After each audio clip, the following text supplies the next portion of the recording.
sih nggak pernah kayaknya Pak. Nggak pernah juga tuh. Mas Ganjar malah mengiyakan dia masuk tugas partai. Kalau saya nggak salah sih gitu tuh. Kalau dia terpilih bisa jadi dia, tapi kalau saya sebut bonekanya Pak Jokowi nggak enak ya.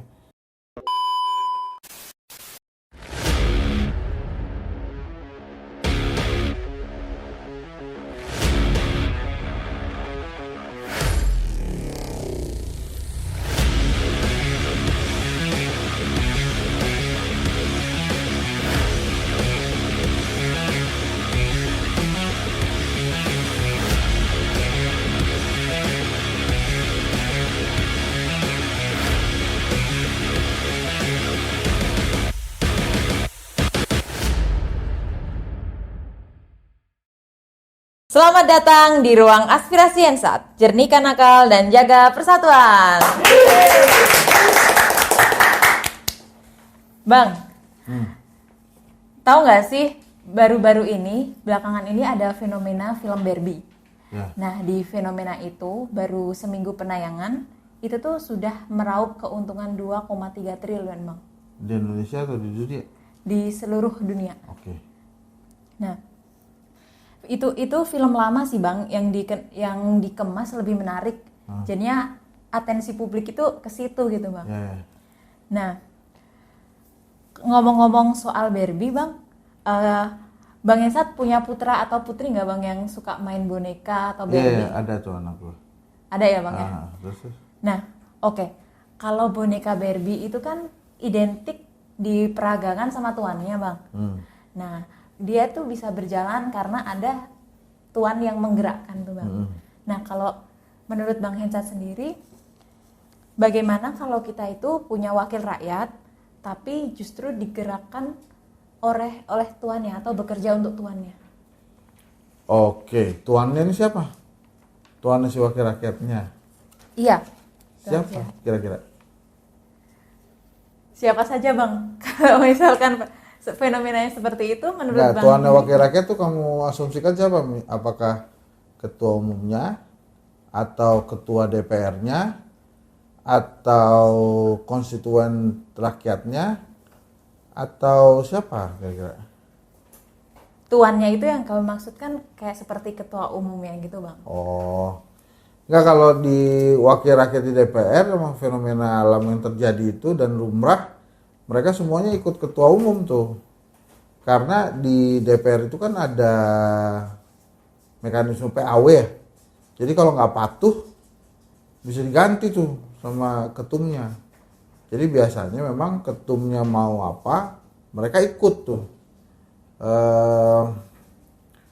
Apakah kemudian rakyat akan dikorbankan? Biasanya sih iya. Misalnya, kan ada beberapa undang-undang kontroversi tuh kemarin. Itu kan tetap disahkan juga tuh, tergantung dari kebutuhan politik si partainya.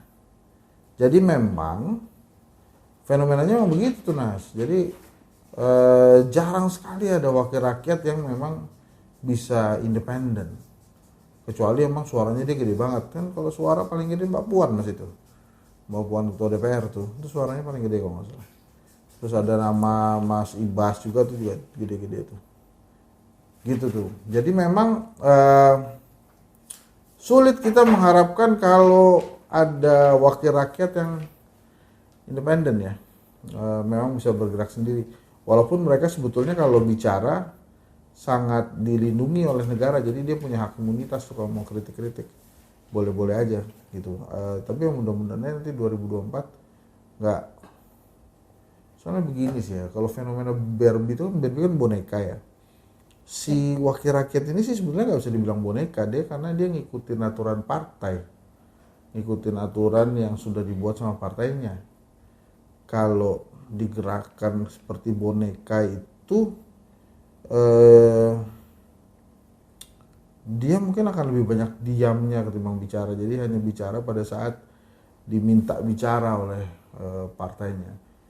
Gue sih nggak ngarepin ada wakil rakyat kayak Barbie ya. Cakep-cakep kayak Barbie boleh, ganteng-ganteng kayak si Ken boleh. Cuma kalau mau bergerak, mau bicara tergantung dari tuannya gitu ya. Gue tuh ngebayangin tuannya itu bukan ketua partainya, tuannya itu bisa jadi orang yang membiayai kampanyenya dia gitu. Nah kalau orang yang membiayai kampanye dia ngatur dia, mudah-mudahan ketahuan sama ketua umum partainya, jadi bisa diganti orang itu ya. Masa patuhnya sama, mungkin patuh sama yang ngasih sponsor itu, tapi begitu udah kepilih mestinya nggak usah patuh lagi gitu, menjalankan tugas sebagai wakil rakyat biasa. Makanya apa yang dilakukan beberapa partai politik, misalnya Nasdem gitu ya, tanpa mahar itu udah bagus banget tuh, sehingga si wakil rakyatnya nggak punya kewajiban sama bohirnya gitu. Oke. Itu kali apa namanya, patuh sama tuannya itu kali si bohir maksudnya. Kalau sama bohir tuh lebih masuk akal tuh, kita mesti larang tuh.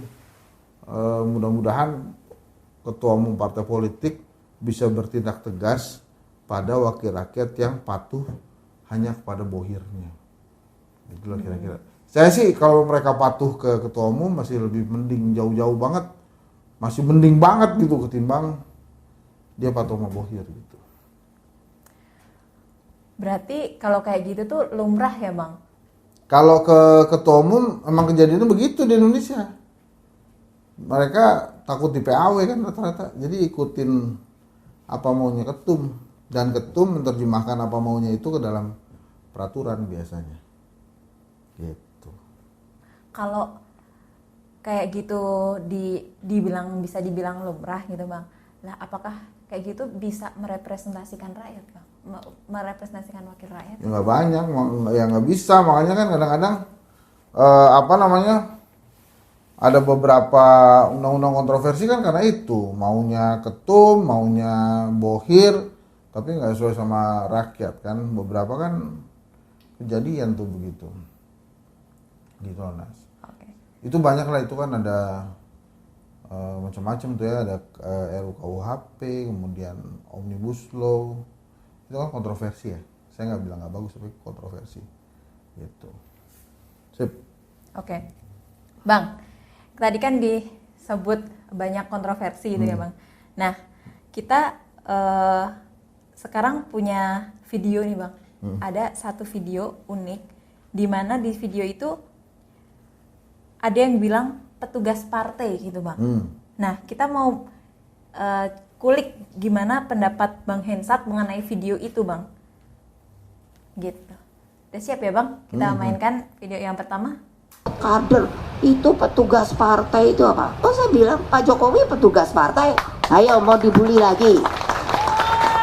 Lo yang nyalonkan saya, yang lain ngikut. Bu Mega selalu terus mau dijadikan.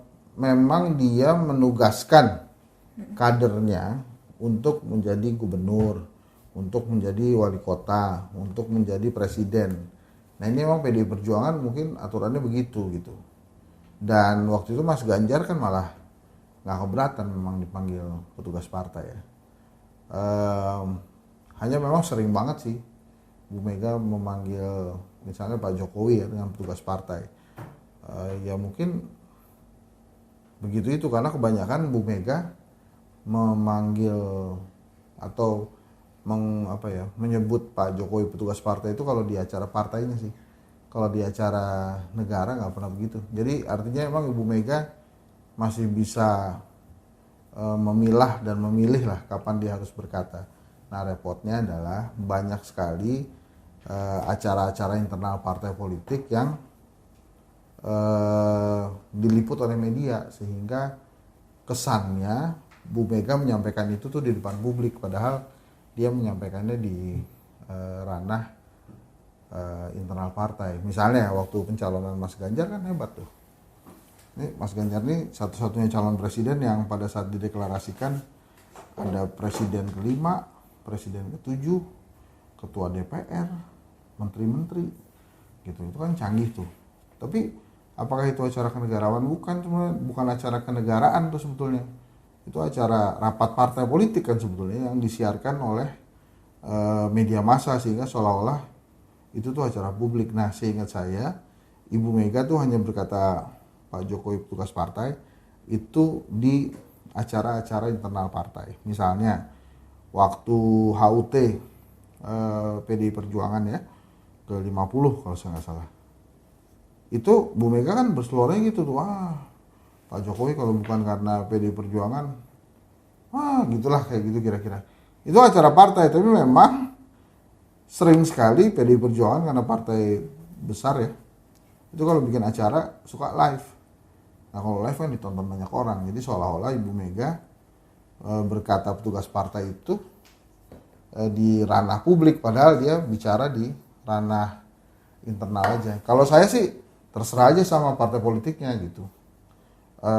Dan seingat saya Bu Mega belum pernah bicara Pak Jokowi petugas partai atau Pak Ganjar petugas partai di acara yang di luar partai deh. Itu selalu di dalam lingkup PDI Perjuangan sih. Gitu. Berarti gak masalah ya Bang ya kalau menyebut itu karena itu ada di internal partainya, cuman karena ke liput media jadi ya kesannya gitu. Publik. Kalau menurut saya sih maksudnya nggak masalah ya gitu. Kedengaran dan kelihatannya Pak Jokowi juga nggak pernah protes nih dari dulu ya. Nggak protes nggak? Enggak sih. Nggak pernah kayaknya Pak. Nggak pernah juga tuh. Mas Ganjar malah mengiyakan dia masuk petugas partai. Kalau saya nggak salah sih gitu tuh. Oh, gitu. Apakah itu malu-maluin Pak Jokowi disebut petugas partai? Ya kalau Pak Jokowi merasa malu ya ngomong aja sama ibu ya. Kan dia presiden gitu kan. Tapi saya nggak tahu tuh dia pernah ngomong apa enggak tuh. Tapi saya berasumsi Ibu Mega berkali-kali ngomong itu berarti Pak Jokowi belum pernah ngomong kalau dia keberatan tuh disebut petugas partai. Gitu sih kira-kira ya. Tapi Menurut kamu Pak Jokowi keberatan nggak? kalau yang beredar di ini Bang, beredar di komen-komen, spekulasi soal petugas partai itu malah justru kayak boneka gitu Bang. Itu kalau gimana tuh Bang pendapatnya? Ya iya emang publik pasti akan melihatnya seperti itu. Walaupun secara organisasi kan kamu juga orang organisasi kan, kita semua orang organisasi.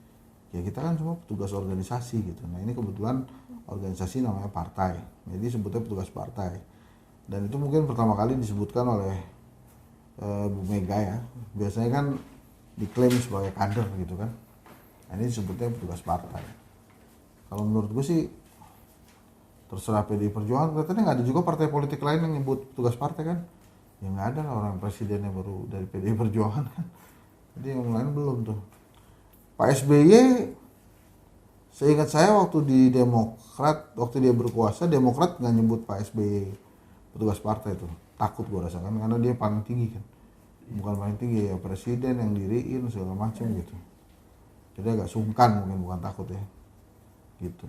Mungkin kalau nanti tapi ini kita lihat aja nih. Kan ada Ganjar Pranowo, ada Anies Baswedan ya. Itu Anies kalau kepilih jadi presiden disebut petugas partai nggak sama Surya Paloh atau Ustadz Saihu atau Mas Ahaye? Kalau keyakinan saya sih kemungkinan enggak ya, gitu karena kan memang dia di luar partai kan, gitu kira-kira. Nah ngomongin soal tadi Bang Hensat sempat singgung ada 3 calon presiden gitu kan Bang. Nah menurut Bang Hensat nih dari 3 calon presiden itu ada nggak sih Bang yang serupa, menyerupai kayak boneka gitu, boneka yang disetir gitu Bang?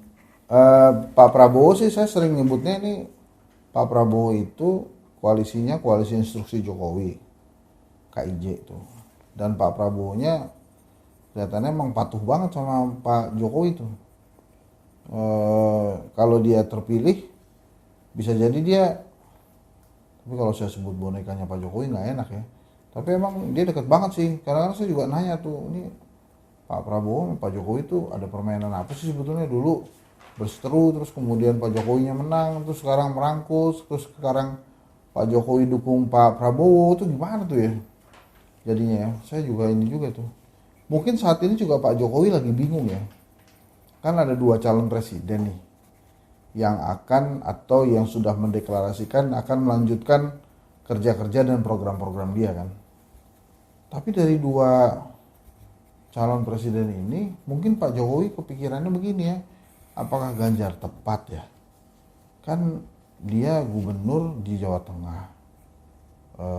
Terus apakah kemudian dia apakah cukup mumpuni gitu mungkin meneruskannya? Ke Pak Prabowo juga begitu kali ya. Pak Prabowo tuh bisa nggak ya ngelanjutin program saya, kan dia kalah 2 kali dari saya. Jadi kan kalau secara citra ya kualitasnya di bawah Pak Jokowi gitu. Apalagi Pak Prabowo sering banget nyebut saya banyak belajar dari Pak Jokowi gitu. Mungkin Pak Jokowi lagi bingung juga tuh, ini yang mesti ngelanjutin kerjaan ini supaya bisa siapa ya, Pak Prabowo atau Pak Ganjar gitu ya. Mungkin dia bingung juga tuh. Sekarang saya nggak tahu juga, mungkin Mas Anies juga nggak dipikirin sama dia tuh. Maksudnya kalau dipikirin mungkin juga bisa ya, mungkin. Ya. Oke. Sempat Bang Esat menyatakan kalau justru Pak Jokowi malah juga kebingungan ya Pak ya kalau mungkin bingung. Nah, kalau seperti itu Pak, Bang kira-kira perlu nggak sih petugas partai, istilah petugas partai itu di-clearkan gitu?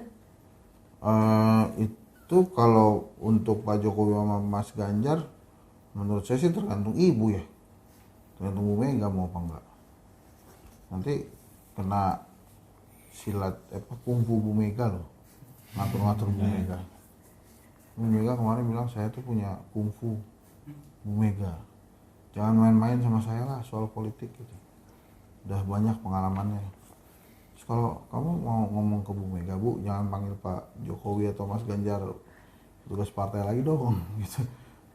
Berani Nas? Pikir-pikir lagi sih Bang. Nggak apa-apa ngomong, Bu Mega baik kok, kalau ngomong aja. Gitu. Tapi saya rasa, nggak, kalau dari media tuh, yang pertama Pak Jokowi nggak pernah protes loh. Yang kedua, Pak Ganjar oke. Coba dicari deh, itu dia bilang oke kok. Oh nggak masalah katanya, memang saya petugas partai gitu, setuju sekali kalau nggak salah gitu bahasanya. Jadi yang nanya, Pak setuju nggak sebagai petugas partai? Oh setuju sekali gitu Mas Ganjar gitu. Coba ntar dicari ya intinya. Jadi kalau kamunya keberatan, sementara yang jadi petugas partainya nggak keberatan, kan nggak apa-apa jadi akhirnya gitu. Kalau itu kan masalah persepsi aja, kira-kira wah nggak bagus nih, nggak bagus. Tapi kan memang kenyataannya mereka maju dari PD Perjuangan ya. Oke, tadi udah banyak disinggung Bang. Nah, terus gini, kalau kayak gitu itu, kira-kira layak nggak Bang jadi pemimpin di negeri ini? Apa tuh? Maupun nggak apa-apa disebut petugas partai. Nah, apakah pola seperti itu bisa layak nggak Bang jadi pemimpin di negeri ini gitu? Kalau dia menang pemilu jadinya layak tuh. Kalau dia menang pilpres tuh ya mau diapain gitu kan, orang udah dipilih rakyat kan, kita nggak bisa ngatur pilihan rakyat ya, nggak curang kan gitu. Terus calon presiden yang cocok itu jadinya kayak gimana Bang? Calon presiden yang cocok itu presiden yang dipilih rakyat. Itu pertanyaan susah itu. Jadi kalau ditanya yang cocok ke mana, yang dipilih rakyat aja lah gitu.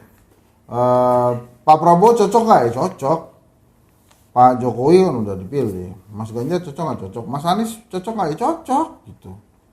Hensat cocok aja kalau dipilih. Kalau nggak dipilih ya nggak cocok gitu kan. Kamu pilih siapa?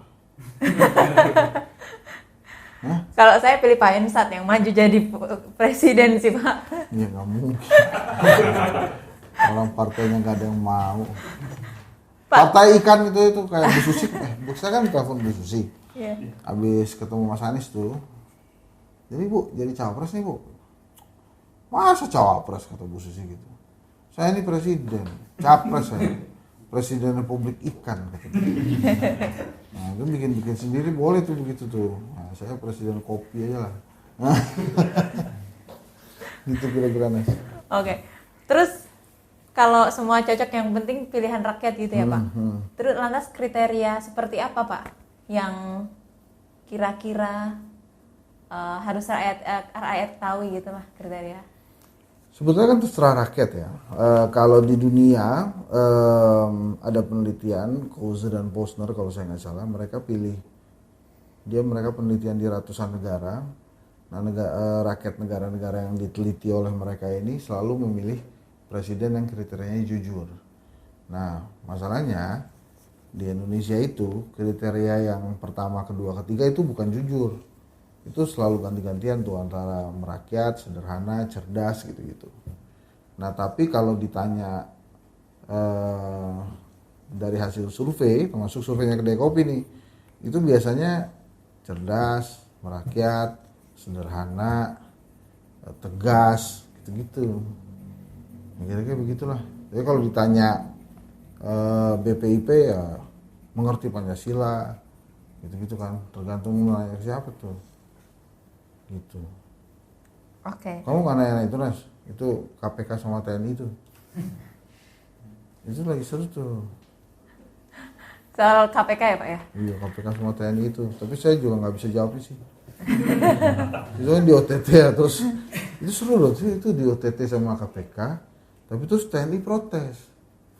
Karena yang di OTT tentara kan. Bukan, kalau orang Jawa Tengah tuh sebenarnya tentara.